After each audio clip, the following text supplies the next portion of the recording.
এই যে এত সুন্দর করে ঈদ উল ফিতরের দিন চলে গেল, কিন্তু আপনি বাসায় গিয়ে আপনার মাকে মা বলে ডাকতে পারলেন না। কেন? তিনি পৃথিবীর মধ্যে নাই। আপনি আপনার বাবাকে বাবা বলে ডাকতে পারলেন না, কেন? তিনি পৃথিবীর মধ্যে নাই। এখন আপনি বুঝতেছেন যে ইস, আমার মা যদি আজকে ঈদের দিনে আমার সাথে থাকতো, আমার সাথে ঈদ করতে পারতো, ঈদ উদযাপন করতে পারতো, আনন্দ উল্লাস করতে পারতো, তাহলে কতই না ভালো হইতো।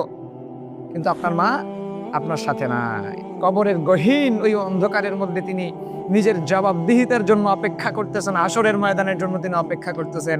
আর আপনি দুনিয়ার মধ্যে কাতরাচ্ছেন, কেন আমি আমার মায়ের সঙ্গে খারাপ আচরণ করলাম, কেন তাকে আমি ঘাট ধাক্কা দিয়ে বাসা থেকে বের করে দিলাম, কেন চোখ রাঙিয়ে তার সাথে কথা বললাম। কখন বুঝতেছেন?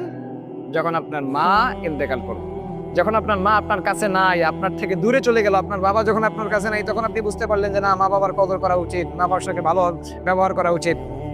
যখন আপনার সাথে ছিল তখন আপনি বুঝেন নাই।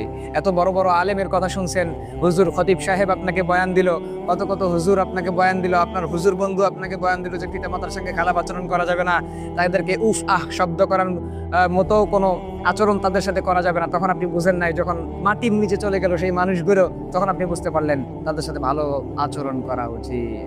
দেখেন, আপনার পিতামাতা যদি কষ্ট নিয়ে কবরের মধ্যে গিয়ে থাকে, তাদের মনের মধ্যে যে আপনি তাদেরকে জ্বালা যন্ত্রণা করেছেন, কিয়ামতের দিন এর দায়ভার নিয়ে আপনাকে উঠতে হবে, আল্লাহর আদালতের মধ্যে আপনাকে জবাবদিহিতা করতে হবে।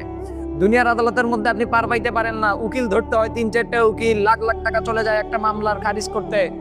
আর আপনি আল্লাহর আদালতের মধ্যে দাঁড়িয়ে সেদিন কোন উকিলকে আপনি পাবেন, আপনি একটু চিন্তা করেন তো। যে উকিলের মাধ্যমে আপনি এই মা বাবাকে যেই কষ্ট দিয়েছিলেন, এই কষ্টের মামলা থেকে আপনি খারিজ পাবেন। কোন উকিল আছে সেদিন? কোনো উকিল থাকবে না। একজন উকিল থাকবে, মুহাম্মদ সাল্লাল্লাহু আলাইহি ওয়াসাল্লাম। আর আপনি দুনিয়ার মধ্যে রাসূল সাল্লাল্লাহু আলাইহি ওয়াসাল্লামের সুন্নাহর বিরুদ্ধে গিয়ে, আল্লাহর হুকুমের বিরুদ্ধে গিয়ে আপনার পিতামাতাকে আপনি কষ্ট দিয়েছেন। আর আপনি কি মনে করতেছেন রাসূল সাল্লাল্লাহু আলাইহি ওয়াসাল্লাম কিয়ামতের দিনে ওই উকিল আপনার পক্ষে গিয়ে আপনাকে সুপারিশ করবে? অসম্ভব। আপনাকে কখনো সুপারিশ করবে না।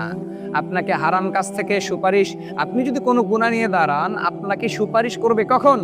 যখন আপনি রাসূল সাল্লাল্লাহু আলাইহি ওয়াসাল্লামের সুন্নাহ মানতে গিয়ে কোনো একটা ভুল হয়ে গেছে আপনার, এবং আল্লাহর বিধিবিধান মানতে গিয়ে হঠাৎ করে শয়তানের ধোঁকায় পড়ে কোনো একটা ভুল হয়ে গেছে, এর জন্য রাসূল সাল্লাল্লাহু আলাইহি ওয়াসাল্লাম আপনার পক্ষে দাঁড়াতে পারে।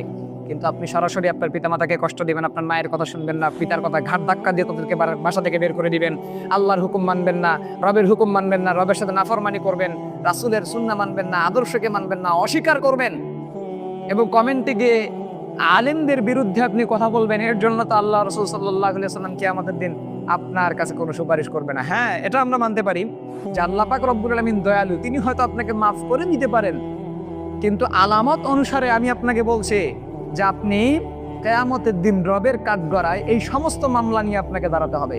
আর সেদিন যখন আপনাকে আল্লাহ পাক জিজ্ঞাসা করবে, একটা জিজ্ঞাসার জবাব দেওয়ার ক্ষমতা সেদিন আপনার থাকবে না, আপনারও থাকবে না, আমারও থাকবে না।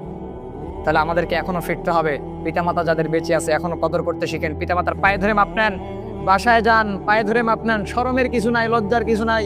কিয়ামতের দিন যদি দাঁড়ান, সেদিন আপনি হয়তো আল্লাহকে বলবেন যে আল্লাহ, একটা জাস্ট সময় দাও, আমি এবার দুনিয়াতে গেলে আমার পিতামাতার পায়ে ধরে আমি মাপ নিব। কিন্তু তখন আপনাকে কোনো চান্স দেওয়া হবে? কোনো চান্স দেওয়া হবে না। এজন্য এখনো সময় আছে। পিতামাতা যাদের বেঁচে আছে, কদর করেন, তাদের পায়ে ধরে মাপ নেন, তাদের কাছে ক্ষমা চান। এমনটা না যে তারা আপনাকে মাফ করবে না, তারা আপনাকে মাফ করবে। আপনি জাস্ট একবার গিয়ে মা বলে ডাকবেন, একবার গিয়ে বাবা বলে ডাকবেন। জি বাবা, আপনাকে প্রতিষ্ঠিত করার জন্য সমস্ত কিছু করলেন, মাথার ঘাম পায়ে ফেলিয়ে সমস্ত কাজের মধ্যে রোদের পর রোদ গেছে, দিনের পর দিন গেছে, পানির মধ্যে, বর্ষার মধ্যে, কত গহীন সমস্যার মধ্যেও করে আপনার বাবা আপনাকে উচ্চ করার জন্য, সফলতার দুয়ারে পৌঁছানোর জন্য সব কাজ করলেন। আপনি আর আপনার ওই পিতাকে আপনি শেষ বয়সে সেই ঘাত ধাক্কা দিয়ে বের করে বৃদ্ধাশ্রমের মধ্যে রেখে আসতেছেন। তো আপনার চেয়ে কুলাঙ্গার সন্তান দুনিয়ার মধ্যে আর কেউ নেই। এখনো সময় আছে, আপনি মাফ চান, আপনার পিতামাতা আপনাকে মাফ করবে ইনশাআল্লাহ। আপনি রব্বে কারিমের সাথে কানেকশন করেন, পিতামাতার কাছে মাফ নেন, নয়তো কিয়ামতের দিন বাঁচার কোনো ক্ষমতা আপনার থাকবে না।